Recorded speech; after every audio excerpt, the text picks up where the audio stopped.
11 August, 3 a.m. Diary again. No sleep now, so I may as well write. I'm too agitated to sleep. We've had such an adventure, such an agonizing experience. I fell asleep as soon as I had closed my diary. Suddenly I became broad awake and sat up with a horrible sense of fear upon me, and some feeling of emptiness around me. The room was dark, so I could not see Lucy's bed. I stole across and felt for her. The bed was empty. I lit a match and found that she was not in the room. The door was shut, but not locked, as I had left it. I feared to wake her mother, who has been more than usually ill lately, so I threw on some clothes and got ready to look for her. As I was leaving the room, it struck me that the clothes she wore might give me some clue to her dream and intention. Dressing gown would mean house, dress outside. Dressing gown and dress were both in their places. Thank God, I said to myself. She cannot be far, she's only in her nightdress. I ran downstairs and looked in the sitting room. Not there. Then I looked in all the other open rooms of the house, with an ever-growing fear chilling my heart. Finally, I came to the hall door and found it open. It was not wide open, but the catch of the lock had not caught. The people of the house are careful to lock the door every night, so I feared that Lucy must have gone out as she was. There was no time to think of what might happen. A vague, overmastering fear obscured all details. I took a big, heavy shawl and ran out. The clock was striking 1 as I was in the crescent, and there was not a soul in sight. I ran along the north terrace, but could see no sign of the white figure which I expected. At the edge of the west cliff above the pier, I looked across the harbor to the east cliff, in the hope or fear, I don't know which, of seeing Lucy in our favorite seat. There was a bright, full moon, with heavy black driving clouds, which threw the whole scene into a fleeting diorama of light and shade as they sailed across. For a moment or two I could see nothing, as the shadow of a cloud obscured St. Mary's Church and all around it. Then, as the cloud passed, I could see the ruins of the abbey coming into view, and as the edge of a narrow band of light as sharp as a sword cut moved along, the church and the churchyard became gradually visible. Whatever my expectation was, it was not disappointed, for there, on our favorite seat, the silver light of the moon struck a half-reclining figure, snowy white. The coming of the cloud was too quick for me to see much, for shadow shut down on light almost immediately. But it seemed to me as though something dark stood behind the seat where the white figure shone, and bent over it. What it was, whether man or beast, I could not tell. I did not wait to catch another glance, but flew down the steep steps to the pier and along by the fish market to the bridge, which was the only way to reach the east cliff. The town seemed as dead, for not a soul did I see. I rejoiced that it was so, for I wanted no witness of poor Lucy's condition. The time and distance seemed endless, and my knees trembled, and my breath became labored as I toiled up the endless steps to the abbey. I must have gone fast, and yet it seemed to me as if my feet were weighted with lead, and as though every joint in my body were rusty. When I got almost to the top, I could see the seat and the white figure, for I was now close enough to distinguish it even through the spells of shadow. There was undoubtedly something, long and black, bending over the half-reclining white figure. I called in fright, "Lucy! Lucy!" And something raised a head, and from where I was I could see a white face and red, gleaming eyes. Lucy did not answer, and I ran on to the entrance of the churchyard. As I entered, the church was between me and the seat, and for a minute or so I lost sight of her. When I came in view again, the cloud had passed, and the moonlight struck so brilliantly that I could see Lucy, half reclining, with her head lying over the back of the seat. She was quite alone, and there was not a sign of any living thing about. When I bent over her, I could see that she was still asleep. Her lips were parted, and she was breathing, not softly as usual with her, but in long, heavy gasps, as though striving to get her lungs full at every breath.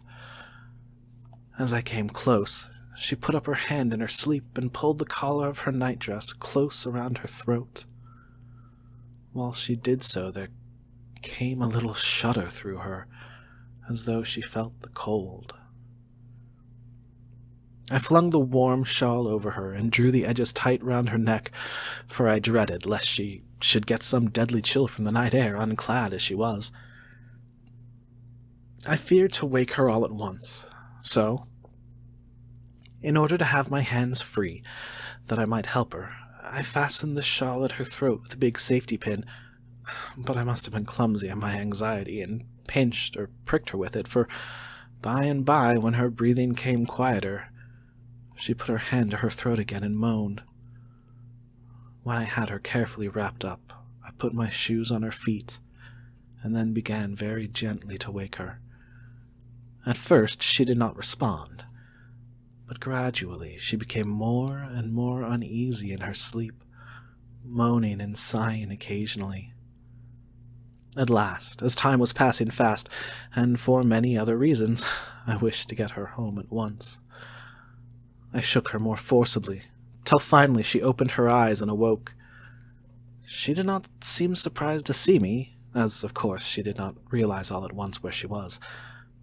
Lucy always wakes prettily, and even at such a time, when her body must have been chilled with cold and her mind somewhat appalled at walking unclad in a churchyard at night, she did not lose her grace. She trembled a little and clung to me. When I told her to come at once with me home, she rose without a word, with the obedience of a child. As we passed along, the gravel hurt my feet, and Lucy noticed me wince. She stopped and wanted to insist upon my taking my shoes, but I would not. However, when we got to the pathway outside the church, where there was a puddle of water remaining from the storm, I daubed my feet with mud, using each foot in turn on the other, so that as we went home, no one, in case we should meet anyone, should notice my bare feet. Fortune favored us, and we got home without meeting a soul. Once we saw a man, who seemed not quite sober, passing along a street in front of us. But we hid in a door till he had disappeared up an opening such as there are here, steep little closes, or wynds as they call them in Scotland. My heart beat so loud all the time that sometimes I thought I should faint. I was filled with anxiety about Lucy, not only for her health, lest she should suffer from the exposure, but for her reputation, in case the story should get wind. When we got in, and had washed our feet, and had said a prayer of thankfulness together, I tucked her into bed. Before falling asleep, she asked, even implored, me not to say a word to anyone, even her mother, about her sleepwalking adventure. I hesitated at first to promise, but on thinking of the state of her mother's health, and how the knowledge of such a thing would fret her, and thinking, too, of how such a story might become distorted, nay, infallibly would, in case it should leak out, I thought it wiser to do so. I hope I did right. I have locked the door, and the key is tied to my wrist, so perhaps I shall not be again disturbed. Lucy is sleeping soundly. The reflex of the dawn is high and far over the sea. Same day, noon. All goes well. Lucy slept till I woke her, and seemed to not have even changed her side. The adventure of the night does not seem to have harmed her. On the contrary, it has benefited her, for she looks better this morning than she has done for weeks. I was sorry to notice that my clumsiness of the safety pin hurt her. Indeed, it must have been serious, for the skin of her throat was pierced. I must have pinched up a piece of loose skin and have transfixed it, for there are 2 little red points like pinpricks, and on the band of her nightdress was a drop of blood. When I apologized and was concerned about it, She laughed and petted me, and said she did not even feel it. Fortunately, it cannot leave a scar, as it is so tiny. Same day. Night. We passed a happy day. The air was clear and the sun bright, and there was a cool breeze. We took our lunch to Mulgrave Woods, Mrs. Westenra driving by the road, and Lucy and I walking by the cliff path and joining her at the gate. I felt a little sad myself, for I could not but feel how absolutely happy it would have been had Jonathan been with me. But there, I must only be patient. In the evening we strolled in the casino terrace and heard some good music by Spohr and Mackenzie, and went to bed early. Lucy seems more restful than she has been for some time, and fell asleep at once. I shall lock the door and secure the key the same as before, though I do not expect any trouble tonight.